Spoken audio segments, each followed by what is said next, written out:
is if you have a mortgage payment, a car note, student loan debt, credit card debt, you're already in the note business. You're just on the wrong side of the payment stream.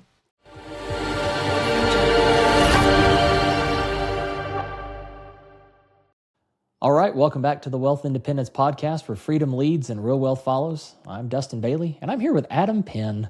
Hello, Adam. Hello, Dustin. I didn't mean to say that as like a sad inflection. I realized after I said it, it's, I don't know. I'm happy to be here with I guess. We can talk about other stuff, but we got a guest today. It's always kind of exciting when we have someone to interview. I mean, it is, right? Yes, I agree. I mean, it's good to bring. I'm sure people get tired of hearing us banter, just talk, and yes, and so it's always good to bring outside perspectives. Yes, maybe passive perspectives. No, that's a horrible newsletter.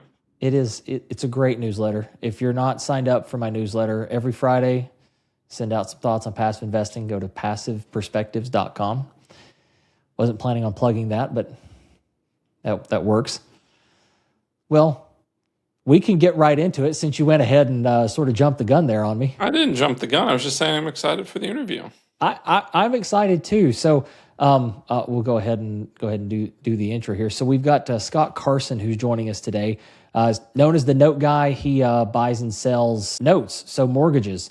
Typically buys them from banks and attempts to rehab them or foreclose on properties. And it's a very interesting thing that I think I've met some people who do this, and it's for me like this idea of being the bank. Maybe it's because my dad was a banker and I sort of grew up around like retail banking. This whole idea has always been very fascinating to me.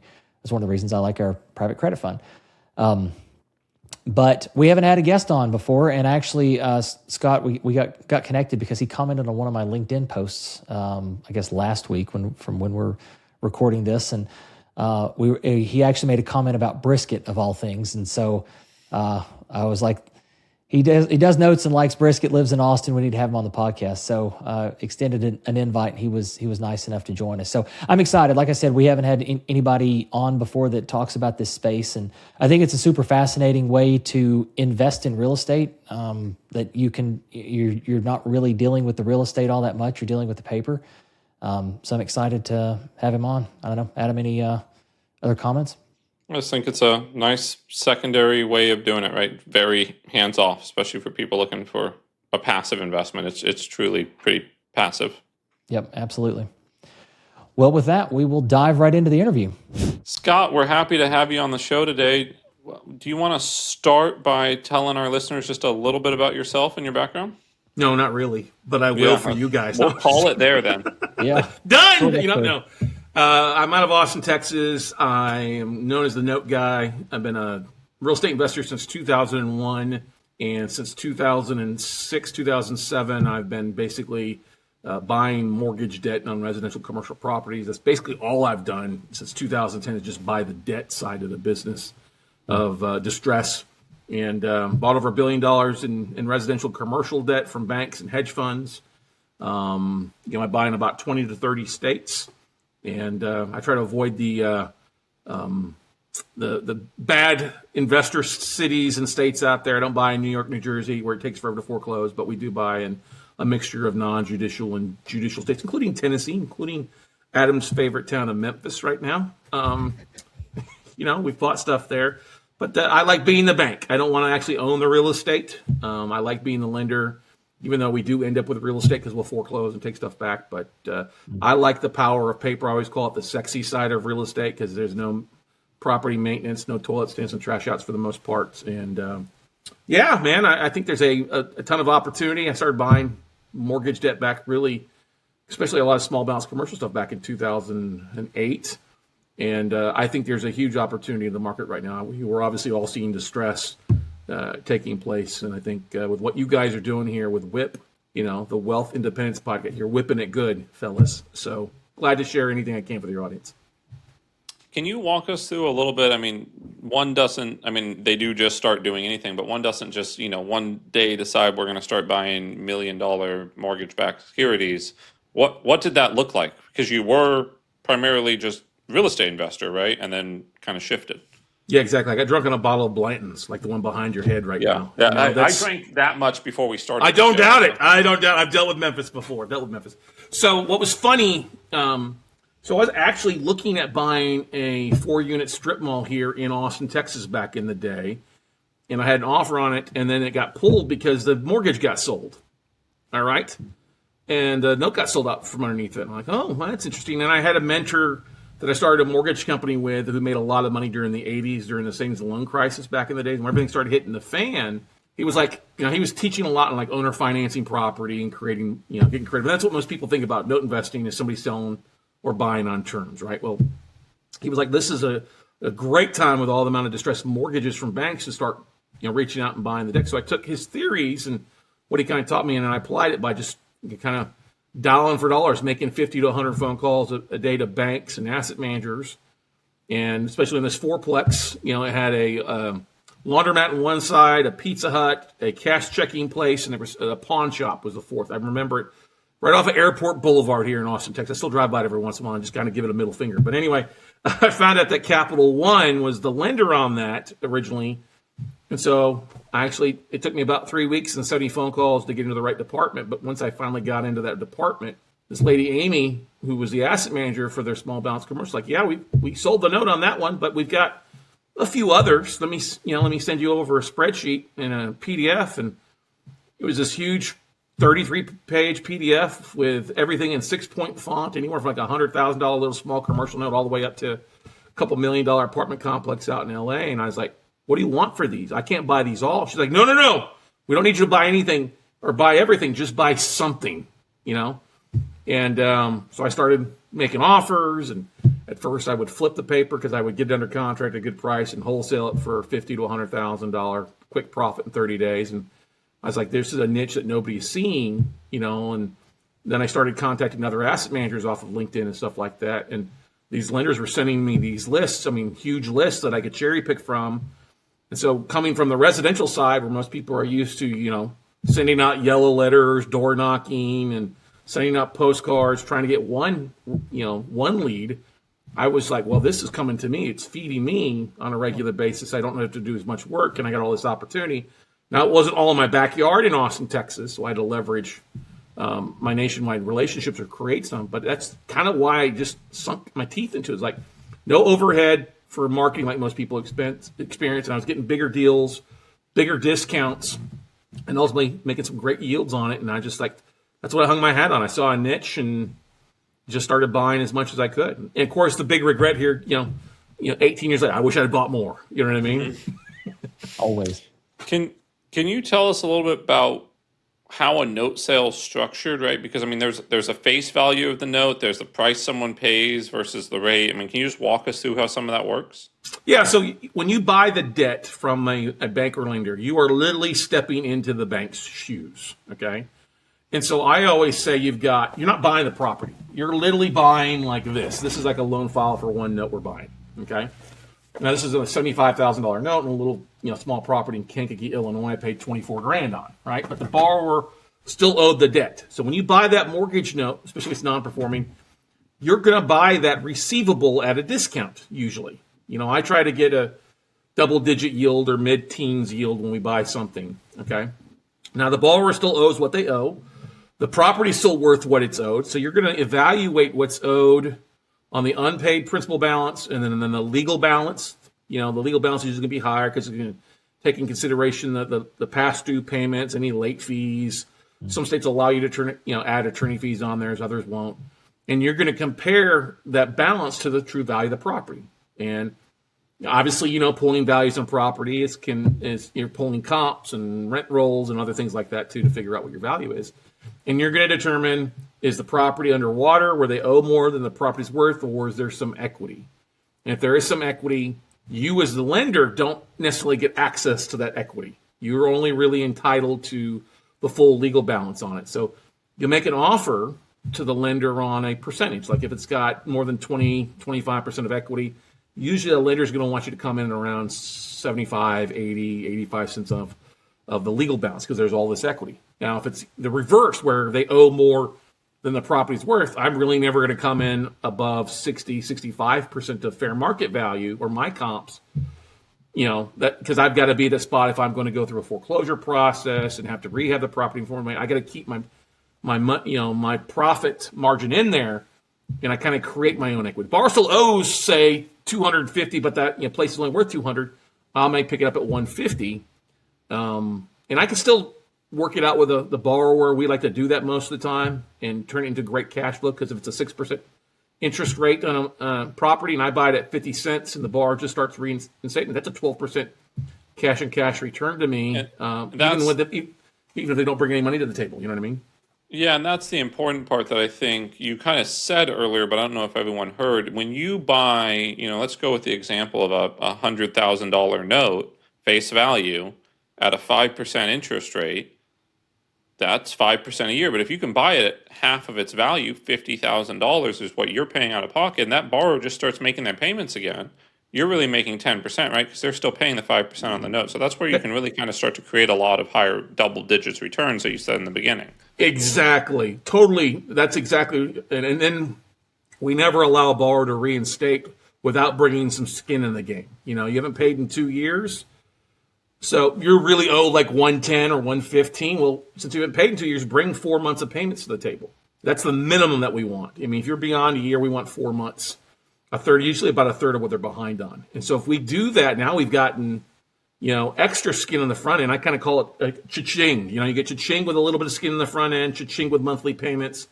And the big cha-ching on the back end is if they've paid on time for 12 months, it's now reclassified as a reperforming note.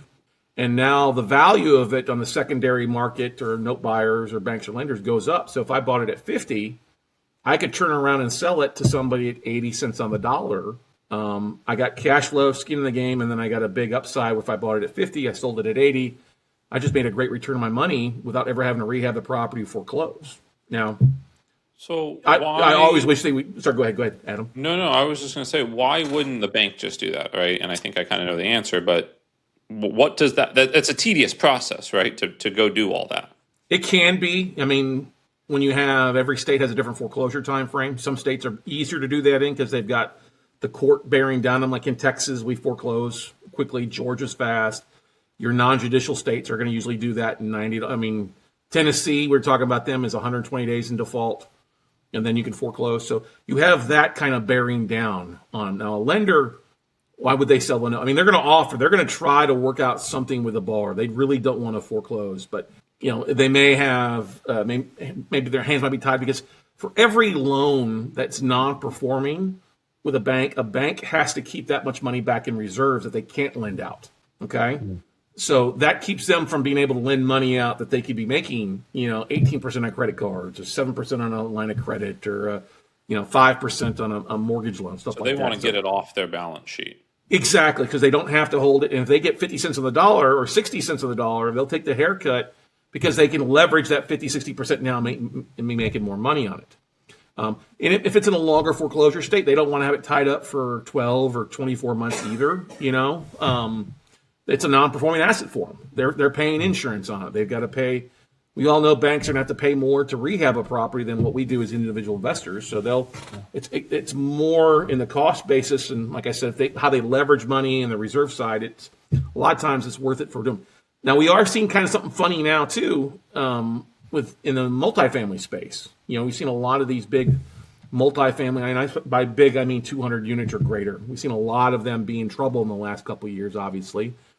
And they're not selling stuff at a big discount. It's funny. They just don't want to take the 10% or 20% haircut on these deals. So they're actually, on these bigger complexes, they're taking it to foreclosure. Nobody's bidding a full credit bid because these assets are upside down, and they're taking it back knowing that they're going to have to operate it for 2-3 years until the market changes. But what's interesting is they're bringing on people they've lent money to on performing multifamily deals to manage the property and do like a joint venture split of profits for 3 years until the market changes. Now that's on the larger stuff. We still see distressed stuff on smaller multifamily. Banks are selling at a discount, stuff like that. But when you start getting up that bigger thing, because everybody asks me, I want to buy a 200-unit apartment complex. Well, so do I. But it's a different market than it was back 15 years ago, where you could sell a lot of that stuff you buy stuff at pennies on the dollar. You know what I mean? So what is a big gotcha? Oh, sorry. Go ahead, Dustin. I've got, I guess, two questions here. First is when you go in, when you're looking at a note, do you kind of have the exit strategy in mind? Like, are you determining, hey, we're probably going to foreclose on this one, or maybe do some rehab, or I'm going to attempt to work with the borrower, actually rehab the note itself and get it reperforming? Like, is that something you have sort of from the outset when you go into the buy? That's a really great question. And we have a period of due diligence to perform on every asset. So on a small residential asset, it might be 2 weeks to 30 days. A commercial property is going to be 90 days, usually at a minimum. And in that time, we're going to evaluate all the stuff when it comes to the servicing notes from the servicer and how friendly the borrower has been. Have they been trying to work something out? Have they submitted a payment plan? Have they written hardship letters? Have they shared rent rolls? All that stuff to make sure to see how valuable they are. And now, of course, if the other side, they've just told the borrower to go pound sand, F off, I'm like, okay, we know we're probably going to have to foreclose on this a-hole, all right? And that's fine. We'll price it with the idea that we know we're going to have to foreclose. And then depending on how long whether the lender's already started the foreclosure process or we've got to pick it up and run with it, that'll vary on the price point. But if somebody's like really trying to work with the existing lender or, has submitted a payment plan of some sort, the lender may not accept it. But if we see that in all the due diligence docs we get, if I'm reading through the loan file and I see that somebody's like presented a payment plan of some sort, and I look at it and like, what can I buy the note for in the payment plan? If it works out to a good deal, well, why not? Why wouldn't I buy that note? Keep them in the property, because then I don't have to worry about legal fees to foreclose or rehab. Somebody's willing to take care of it. Let's work with them. And like I said, at 12 months, we'll sell that note back as a reperformer, or work with them to get refinanced out of a period of time, or, there's a whole variety of different exit strategies, cash for keys, or, a deed in lieu, so to avoid a longer foreclosure process. So I kind of call it, you get to read the tea leaves by looking at the servicing notes, payment history, and all the loan file stuff. If that makes sense. I think that starts to partially answer my second question, which is I've always heard this in note investing. People talk about, we'll rehab the note. And I'm like, well, what does that actually look like? Like, is that active? I mean, I'm assuming like it's not just like going to the bar and being like, will you please start making your payments? Like, I assume it's a little bit more formalized than that, but I have absolutely no frame of reference for what that actually looks like. So it's funny that you say, because I always say that we rehab the borrower, not the property. Okay. And that's looking to see how, up ahead of time, what's the likelihood we can rehab the borrower? I mean, were they out of work for a while? Have they not paid? What happened? Did COVID kick in? We've made it an adjustment and release. If somebody was behind before COVID, they're not worthy of a loan mod, a forbearance agreement, because they had every opportunity to do some sort of modification, to some workout plan. Okay. But if they've gone belly up, or they've been out of work, or drop in vacancy, or occupancy, or whatever it might be, I'll work with them. I don't mind rehabbing them, but sometimes it's hey, Dustin, I'm now your new lender.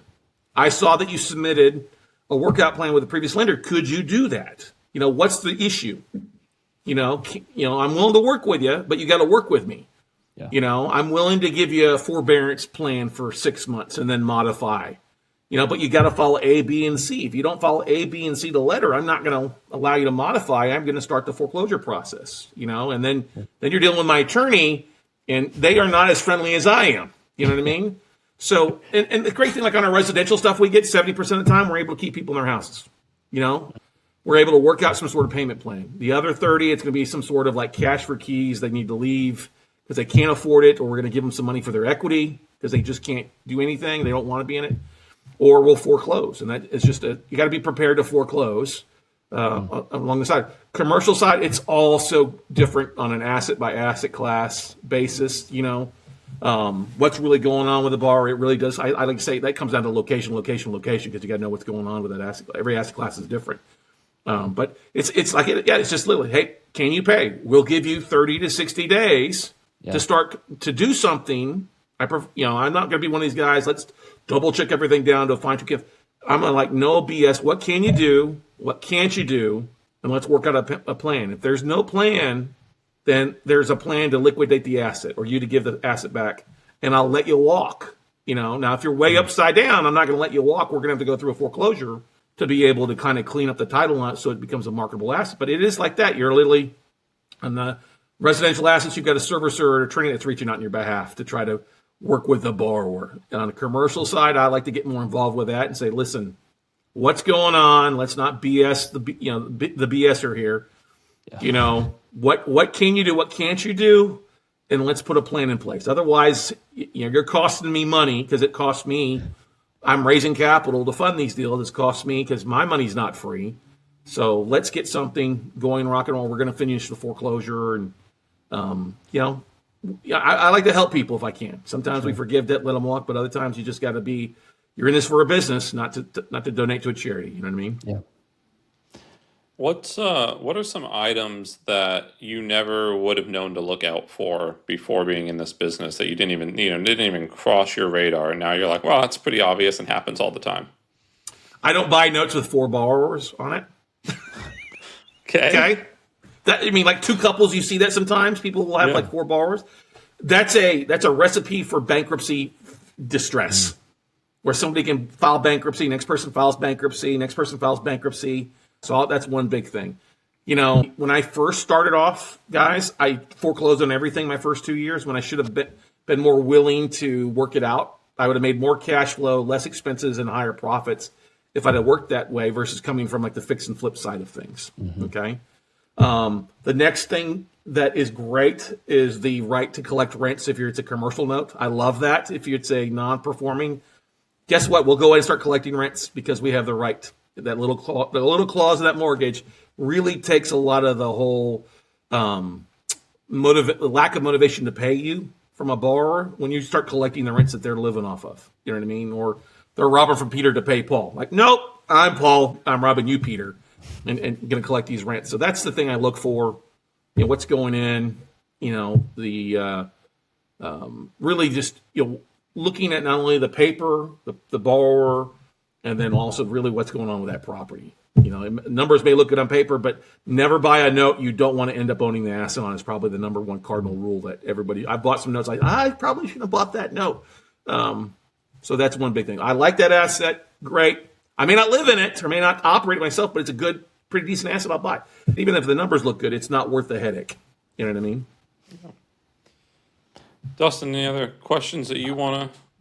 Yeah, I've got one. I think a lot of times, so to take a step back, a lot of investors that we talk to, especially if they're newer to things outside of the stock market, are a lot of times unaware that you can use 401ks or IRA money, things like that, to invest in this space. And typically debt, if you've got a younger person, right, they're not going to be taking distributions or anything for a while, it can be a good place to do it because there's not a lot of tax advantages to owning debt, right? You can't take depreciation. And so maybe, okay, go ahead. I mean, maybe that's a good question in itself. So if I forgive debt, I'm 10 and 99 in the borrower for what I forgive. So I may not have the same thing. I can't do a 1031 exchange into a note. I can't do a cost segregation analysis on a multifamily note that I own on. But if I do modify it or reduce the balance, I can 1099 all day long on the debt that's forgiven, which can really offset a lot. It'd be a great tax advantage. Interesting. I had never thought about the debt forgiveness side from the lender's side of that being something that would help with your taxes. Well, I've got one more question, and then I'll ask the question we ask all of our guests. But kind of what I was leading into earlier is it being a good place for IRA money. I feel like I see a lot of people that do that. And I guess talk a little bit about that. And I mean, folks can if you have a self-directed IRA like that. That's a pretty decent vehicle to put some money to work, right? You can start buying notes with that. So the first thing everybody's got to realize is if you have a mortgage payment, a car note, student loan debt, credit card debt, you're already in the note business. You're just on the wrong side of the payment stream. Yeah. Okay? That's the first thing. And yes, self-directed IRAs, HSA, ESA, solo 401k SEPs, you can use that money in those retirement accounts to buy a note or buy a rental property or buy a piece of property. It's all self-directed. You just have to use it through a qualified third-party custodian. AG Edwards, Schwab, they're not going to let you use your self-directed funds to buy anything outside of what they have. But yes, if you're using like a Quest or a Pensco, not Pensco, Inspira Financial or something like that, you can definitely use it to buy a note. And the one thing that we get a lot of right now is we've got a lot of folks that had 50 grand or 100 grand, and they're like, I can't really buy anything real estate wise. I'm like, well, you can actually invest in a note and make you an 8 to 12% return on a performing note, or a non-performing note can lead to a double-digit return for you, depending on where it's at. And you'll use your IRA. The tricky thing with using your IRA, it's got to be arm's length, so you're not going to be able to like call the borrower. You got to use your servicing company, which is going to cost you $35 to $95 a month on a residential note. You can't go out and mow the lawn when you take it back. You got to truly have third-party stuff. You'd be surprised what some people try to get away with, and it's just a great way to help people make money. If they're below retirement age, it's passive going back in there while they're still working full time, and they're getting we like to call it above average return, where most of the time it's sitting there making zero. The average IRA investor, I don't know if you guys knew this, has basically between $150,000 and $180,000 sitting in an IRA that's not really doing anything. And if it's with a self-directed IRA custodian, 67% of the money that's in that stuff is usually sitting making 0% on their money. Yeah. Just sitting there waiting for somebody to call them with a deal. So. Yep. Yeah, no, we definitely run into that. That's something I always try to ask anytime I'm talking to a new investor, especially like, I don't know about the minimums here. And I'm like, well, do you have an old 401k? And like, oh yeah. Even talked to an investor last year that had like $300,000 or $400,000 in a 401k that he completely forgotten about. And it's kind of crazy that people just put that money in an entirely different bucket and just do not think about it. But it can be put to use in stuff like this. Well, Scott, we want to be respectful of your time, and we're here on the Wealth Independence podcast, and those words like independence and freedom, obviously big to mine and Adam's worldview. And so we'd like to ask all of our guests kind of what do those words mean to you? How do you live that in your everyday life? Things like that. So I think when it comes to independence, it's being able to do what you want. And whether it's you're working a 9 to 5 or you're an investor, that's your decision. Never let anybody tell you that you're not independent. If you are and you love what you do and your bills are covered every month, by all means, you're independent. That's wealth. The way I say it's kind of like the whole John Goodman line from The Gambler. If you've got your house paid off and $2 million in the bank, you got to have you money. You know what I mean? And that's the thing that we sit down and we've always approached, like, what do you need? If you don't like your job and you've got bills and house payments, stuff like that, how many deals do you need to do to replace that income so that you are being able to do what you want to do? If it's $5,000 a month, okay, you probably need to buy somewhere between 5 and 10 notes. If it's $20,000 a month, okay, just double that number and then take that number and multiply it times 10 to figure out how many offers you got to make. And so that's the big thing, is figuring out what you really need to do. And so we like to reverse engineer the numbers. I mean, I think I saw an article last night or the night before talking about how people have given up on retirement because they think they've got to have 4 million or 5 million. Yeah. Just reverse engineer it. If you need to make 10% on $4 million, that's $400,000 coming in, okay, let's build a path to get that, for you, and figure out what it takes to get that for you. And that's the big thing, is whatever, that's what we do. I mean, we've constantly going and looking at things. What do we get? What do we don't need? What do we do? I work from home, had the big office, big corner suite, full staff. I wasn't happy. I mean, it's not always more is not always more. Yeah. So getting down to, and I always find, like my goal when I first started off was I wanted to buy 1,000 plus notes. I wanted to modify everything. Not going to get there, and that's fine. Not everybody wants to modify, but I like what I do. Not every deal is going to be a reperforming, but if it's a foreclosure, it's going to be a good profit. And just always working to hit our numbers, what we want to have in monthly cash flow coming in, that we can just say, screw it, let's go travel for a year. You know what I mean? That's what it all comes down to. Is, are you happy? Are your bills getting paid? Are you putting some stuff away? So that if you don't want to work, you don't have to. You know what I mean? Yeah. Well, that's good stuff. Well, Scott, we appreciate you being here. If folks want to get in contact with you or learn more about you, how can they do that? Really easy. You can go over to my main website, weclosenotes.com. It's we close, not we talk, but weclosenotes.com. And if you'd like to learn a little bit more about note investing, I've got a free 2-hour class that we've recorded for you guys to learn kind of the basics, how we find, flip, fund, and flow notes. If you just go to noteweekend.com, it's a free download, 2-hour video, no credit card required, anything like that. Just how to learn what we do and how we do it. And if you want to get started, it's a great place to start. Good deal. And we'll make sure links to both those make it into the release notes so everybody can easily get them. One big thing, if you're listening to this, you guys are kicking ass and taking names. You're doing a great job with your podcast. We as podcasters, we're real people. This is not an AI-generated podcast, okay? And we love to hear from our listeners, so go make sure you leave them a great comment. Thank you, Dustin and Adam, for having me on. Been a pleasure, bud. Thanks so much, Scott. We appreciate it. Thank you. All right. Well, that was exciting. It lived up to what I was hoping. I don't know, Adam. What takeaways did you have? One, and it was just from something he said, and I don't know that it's the most towards the debt investing, but when he talked about the being, if you forgive a note, you can write off the amount that you're forgiving, right? And he said he'd 1099 the borrower. Well, I know someone who was in a syndication that didn't work out, and the debt was forgiven because they foreclosed on the building, and there was a part that was forgiven, and they had bonus depreciated it. So he ended up getting depreciation recapture and a 1099 for the debt that was forgiven. So not only did he lose his money, get a tax hit of ordinary income for the depreciation that they only had for like a year and a half, and then also got hit with the debt that was forgiven. Yeah. So I think my point on that is just that you want to understand the deal and how it's structured and what the safety mechanisms are, because even though you're not technically at risk for more than your initial investment, you're sometimes at risk for more than the initial investment if you count the tax side of it, right? I mean, this investor ended up with a huge tax bill. Yeah, it's definitely important to understand both sides of the transaction here, right? Because I think that was one of the biggest things I had never thought about.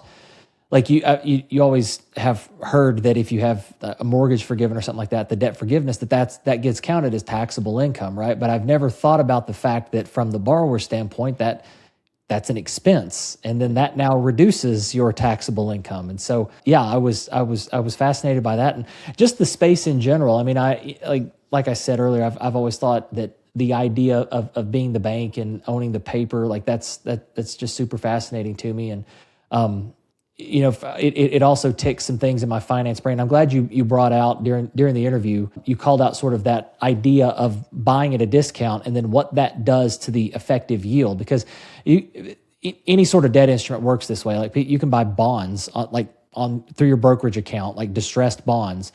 It's exactly the same thing, right? You're buying at some sort of discount to the face value, but the borrower is still paying whatever that interest rate is. And so if you are now buying in lower than that, you have increased your own effective yield. And so just a super interesting way to get exposure to real estate, to get passive cash flow. Obviously, if you're kind of going into things with the idea, I was glad he called out not wanting to buy a note for property you wouldn't want to own, because you kind of have to accept that in this business, that is an eventuality. And so, you could still end up with some real estate, but ideally you're not doing it with real estate. You're going to hold long term. And if you're buying, like he said, you've got some protective equity, ideally it should be fairly easy to turn around and sell it, and then you still make the profit. But and then of course the idea of rehabbing loans and being able to work with a borrower to get it back performing, and then you bought it at 50, 60 cents on the dollar, you collect cash flow during the meantime, and then you're a year later able to turn around and sell it for 80 cents on the dollar, and you make a handsome profit doing that. So just amazing ways of like making money in real estate, none of which involve being a landlord. Like it's crazy. So it's one of the reasons why when I hear people say, "Oh, I don't want to invest in real estate because I don't want to deal with tenants," I'm like, well, that's a way of doing it. There are plenty of other ways, and I think investing in notes is a great example of that. I think one of the things that stood up for me, and a lot of this was talked about in the episode, I don't think we have to go over all of it, but just there is a lot of downsides to investing with a self-directed IRA that I don't think a lot of people think about. Even in our oil and gas investments, right? We have people invest with IRAs, but eventually they'll get hit with UBIT and other items like that. I mean, I still think the numbers can make sense, especially if it's the only source of capital you have, right? Maybe get some out of the stock market, but debt is one of those areas that you can really be in a spot where you could make a good income and not get hit with any of the tax consequences of being inside a self-directed IRA. Yeah. Even if you're talking to a sponsor about investing in an apartment building, I mean, you'd have to have a fair amount of debt, or it'd have to be a small apartment building. I mean, if it's a fair amount of 401k, but maybe you could offer to be the debt on a building, or a partial debt, a second position note on a building, right? Yeah. Could you offer some type of second position that, for if it's a $2 million equity raise and you're willing to put in $500,000, right? You could bump their LTV a little bit if you're willing to do it 7%, add some terms in there, like 1 or 2% of the purchase of the sale price, you might be able to get some of those same terms that you get as an investor, but being on the debt side and having some simplicities that you wouldn't get being an LP investor. Yeah. I'm glad you called out the self-directed IRA stuff too, because I'm glad he mentioned, I think especially if you're going to be buying notes, you got to be careful about that arm's length rule, right? And that's not as difficult when you're using an IRA to invest in an oil fund or an apartment syndication or something like that, because that's kind of naturally there. But I think it's a lot easier to sort of violate that and then potentially open yourself up to taxes and penalties and stuff like that, and potentially even losing the IRA for some reason. I think it's a lot easier to do that when you are buying the paper and you can be you feel like you're really, really close to the asset and you might want to do stuff, but you still have to remain at that arm's length and truly stay that borrower. He called out, you have to find a servicer, and that's something we didn't get into too much in the interview. Is if you own a portfolio of these, either you have to service the mortgage, which means you've got to have a way of you're the bank, right? People have to pay you in some way, so you either have to set that up on your own, or most people go to a mortgage servicer, some third party servicer. We didn't really get into that, but obviously it's an expense. But that's another way of, once you own the note, you got the servicers out there, they take a fee, you're still sitting back. It's pretty investment. Well, good deal. Well, I'm glad we were able to get someone on to talk about notes. It's a spot I don't, like I said, I enjoy it. I don't talk about it often. It's something I think I can kind of nerd out on, because it scratches that itch of like my finance brain that really likes this sort of stuff, and how the different pieces of that get put together. But definitely reach out to Scott. We'll make sure all the links to get connected with him are down in the release notes. And as he said, I really appreciate him encouraging everyone to like and subscribe and do all that stuff. So I will skip that for this episode, since he covered it, but we would definitely appreciate that. And but we appreciate everybody being here. Thank you so much for listening. We will catch you on the next episode. Just remember, where freedom leads, real wealth follows. Thanks, y'all. Thanks for joining us on Wealth Independence. This show is for informational purposes only and is not financial, investment, legal, or tax advice, and does not constitute an offer to buy or sell securities. All investments carry risk, and investors should always conduct thorough due diligence and consult with qualified professionals before investing. Until next time, remember, freedom leads and real wealth follows.